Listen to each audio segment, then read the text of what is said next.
Right, welcome back. We're going to call this one 6.4. This is where we're going to take permutations and combinations both together. Some questions we're going to have to decide which that you're using. Some questions we'll need to use both, this idea of a permutation. So from what we saw earlier, in general, the difference between a permutation and combination was that a permutation requires that order happens with this question. And so in the context of what's going on, sometimes they'll talk about an arrangement of things or of people. Sometimes they will talk about that you're putting people into certain roles. And regardless, the order is required to delete.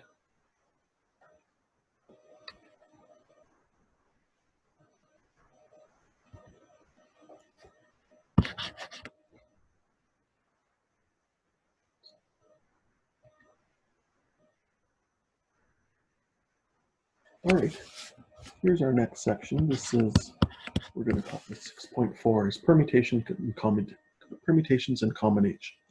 No, delete.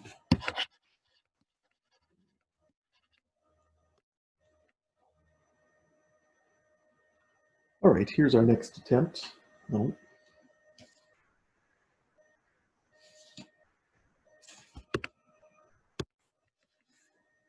All right, welcome back. This section we're going to call 6.4, permutations and combinations together.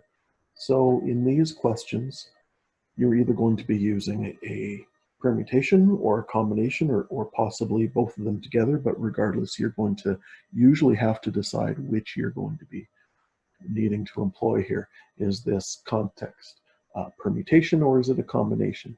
So if it's a permutation, usually it looks like something where the order matters. So you might have the word arrange in the question, would infer that it's a permutation. You might have people that are setting different roles. For example, you're picking a committee of people and you need to pick a president and vice president or something to this effect. Those roles kind of ensure that the order matters. It matters who you select for president, then who you would select for vice president, and who you would select for treasurer, and so on. As opposed to a combination is going to be where the order doesn't matter. So for example, if you're looking at a committee of people, you just need to make a committee of 5 people for this job, and it doesn't matter who you select first, or there's no roles for them to be in at all. So this is there's a quintessential difference between these permutations and combinations. Regardless, we'll still be using, for the most part, we'll be using fundamental counting principle where you are multiplying different scenarios together. And that's kind of where we're at this point. So 6.4, example number 1, if there's 5 dots on the circumference of a circle. So we have 1, 2, 3, 4, 5 dots on the circumference of a circle. How many triangles can be created? Well, between any three of these dots that are on the circle, we're creating a triangle. So we pick 3 of these dots and we make a triangle out of it. So there's going to be lots of different ways. And if we kind of start just trying to sketch them out, it might be difficult. You're going to lose track of what you're counting exactly. So let's maybe think of this in terms of permutations and combinations. At first, maybe we should decide which is it. Is it a permutation or combination? Does it matter the order that I picked these 3 dots? Say I picked this one, and then this one, and then this one. And then I make a triangle. Does it matter which ones, in which order I pick them? No. So this is going to be a combination. There are 5 dots, and we are having a combination of 3 of them. And so this just ends up being 10. Remember that there is this alternative notation. Often you would see this more in university level courses where you'll have 5C3 written vertically, kind of like a fraction, but not a fraction because you don't have the line in between. And so that would imply the same thing as 5C3 does. The letter C is kind of handy that we use for combination, because we can also think of this as the word choose. And that kind of infers that the order isn't going to matter. We have 5 points and we're choosing 3 of them, and then we will make a triangle from it. B is saying how many lines can be drawn connecting 2 points on the circle. Well, so if we have 5 points, and whether or not I draw my circle around these, how many ways can I draw a line between 2 points? That's obviously going to just be 5, choose 2. You have 5 points, and we're choosing 2 of them to make a line. And if I finished sketching them all out, this would end up being 10 different lines that we can make. Question number 2 says, okay, so in a regular pentagon. So a pentagon is a polygon with 5 sides. If it's regular, that infers all the sides are equal length, and all the angles are equal measure.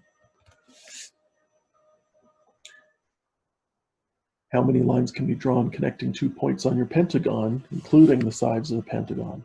Well, so that's kind of what we just saw. So again, it's 5C2, which is just going to be 10.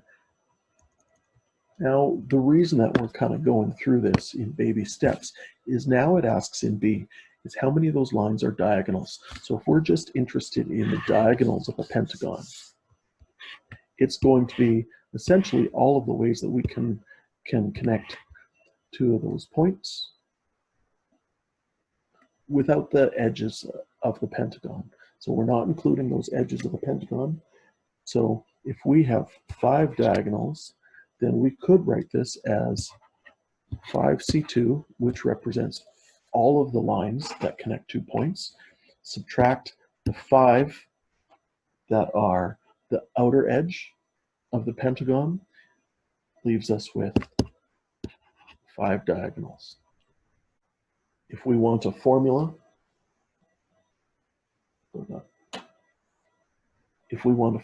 to figure out how many diagonals then we have within an n-sided polygon, we would have NC2 to count all of the ways to connect those 2 points.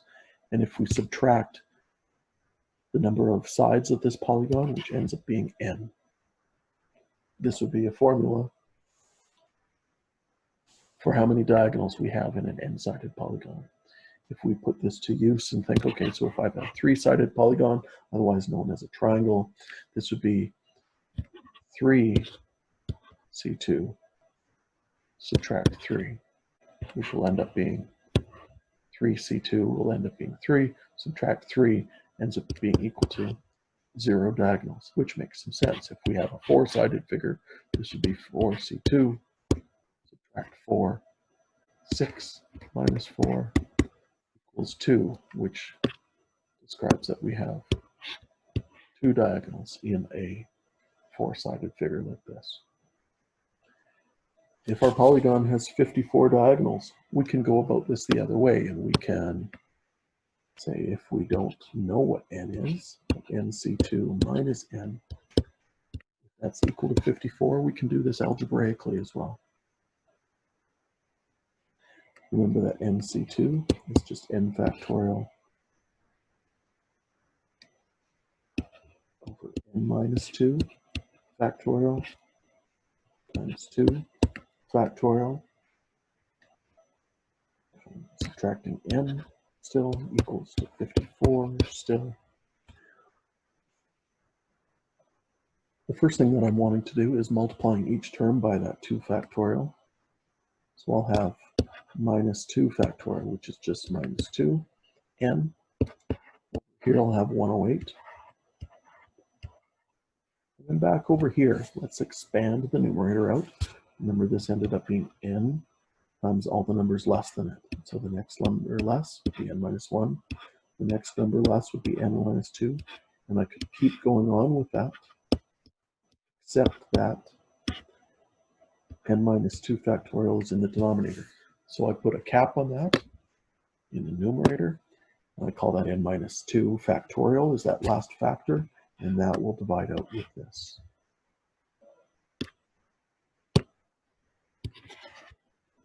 We end up with n times n minus 1 minus 2n is 108, n squared minus 3n minus 108 equals 0. When we go to factor that, n minus 12, n plus 9 equals 0. We end up with two solutions from that.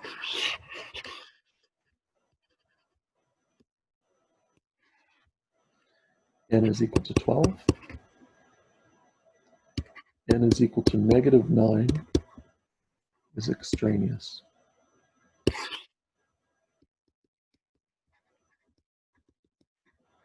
Because we can't have NC2 with negative 9 being n. And it has to be greater or equal to r for that to work.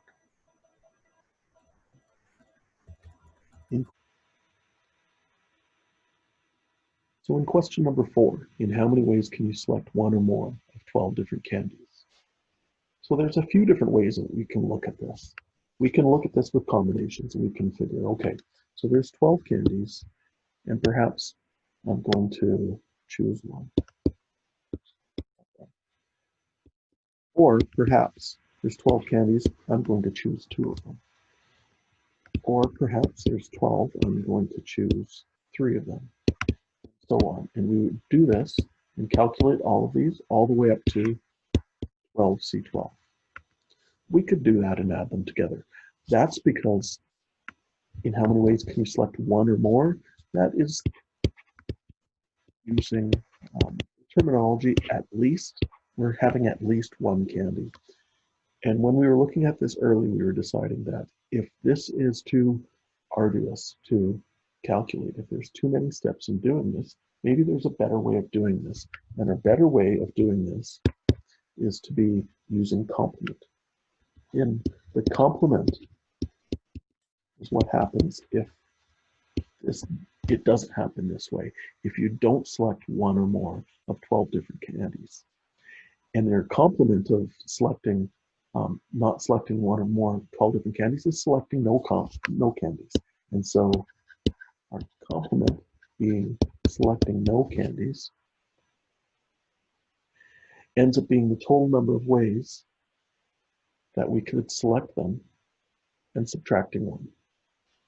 So how many ways can we select these candies in general?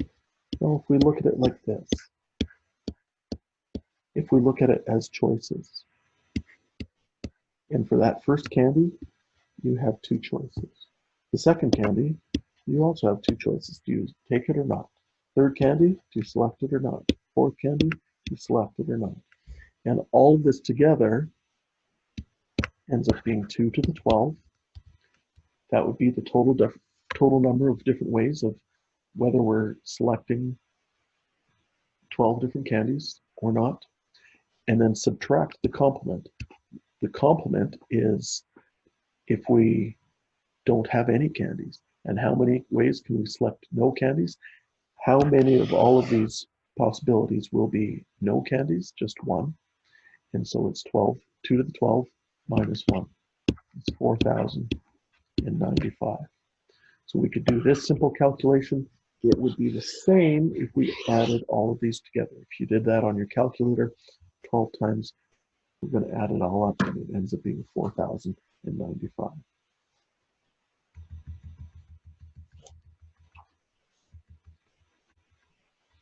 Permutations and combinations together. Remember that whether order matters is your difference between permutations and combinations. If the order of selecting these things is important, then that ends up being a permutation. If the order is not important, that ends up being a combination. But some questions are going to require that we do both of these things. So for example, in question number 1, how many arrangements of the word trigonal can be made if only 2 vowels and 3 consonants are used. We need to remember that by vowel, we are using the letters A, E, I, O, and U. In this question here, our vowels are I, O, and A. And so we're just using the vowels A, I, and O. So we do have 3 different vowels that we are using. Consonants end up being all the rest of the letters. We have this word that is made up of 8 letters. It has 3 vowels, and it has the rest of them are consonants. So we have 5 consonants. If you think of them as tiles, that ends up being helpful. We have 3 vowels, and we are choosing 2 of them. Imagine this pile of gravel tiles, and we are taking, we have 3 vowels in here, and we are going to pick 2 of them.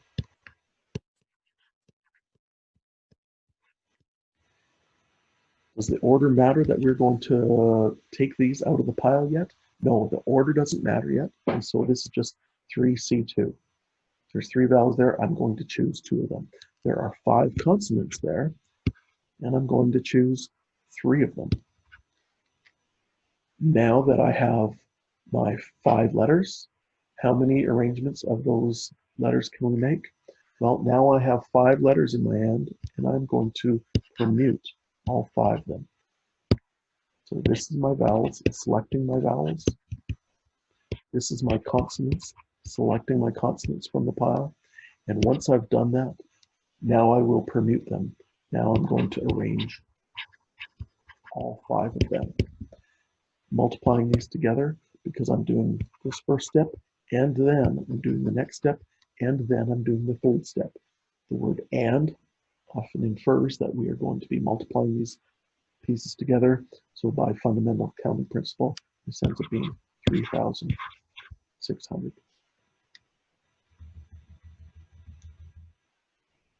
Okay, question number 2. A sports team with 6 unique positions is to be formed with 5 rookie players and 7 veteran players. In how many ways can these positions be filled from 2 rookies and 4 veterans? So this is pretty similar to the last question. Let's start off with our rookies. We have 5 rookies, and we need to select 2 rookies. We have 7 veteran players, and we need to select 4 veterans. This is our 2 plus 4, ends up being our 6 unique positions. Once we have those people, we have to permute them. So whether we call this 6p6, whether we call this step 6 factorial, either way, we multiply this all out, 252,000.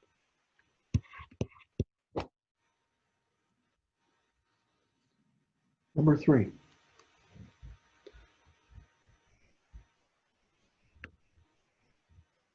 How many 4-digit numbers can be formed using the digits 0, 2, 3, 5, 7, 8, if the number has to be even and the numbers cannot be repeated? So we've seen this before, that we have to be careful about this. That if it is a 4-digit number, say we have the number 2, 5, 7, 8, that's a fine 4-digit number. 3, 2, 8, 0, that would work. Those are going to be okay. But the number 0, 7, 8, 2 is not a 4-digit number. So when you're asked a question about like this, 782 is actually a 3-digit number. So we're not going to consider that type. So this ends up being pretty restrictive for us, and it's going to throw a wrench into what we have to do here. Because if this last number has to be even, we're going to have to look at 2 different cases. because it's either going to be a 0 or it's not. And that being a 0, if it is a 0, it's going to affect this front number.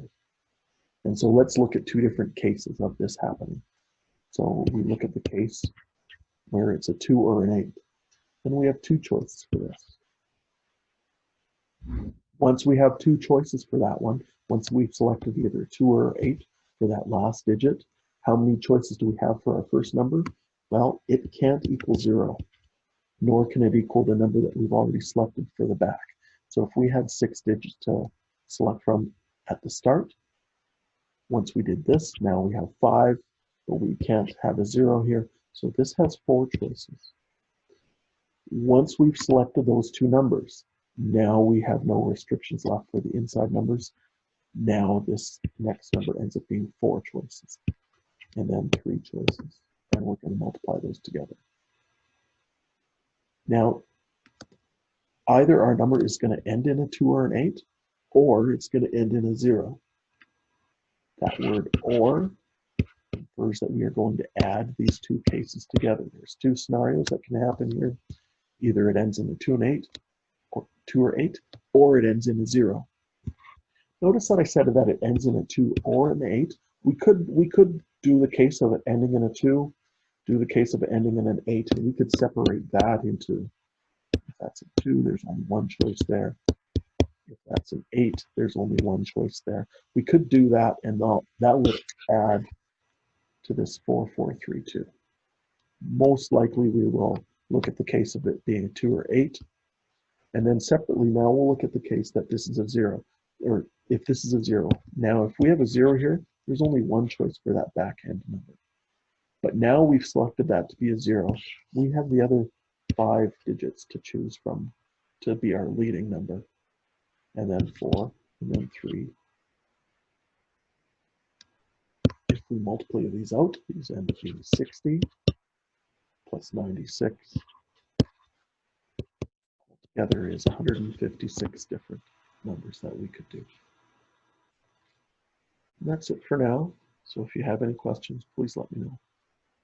Good luck.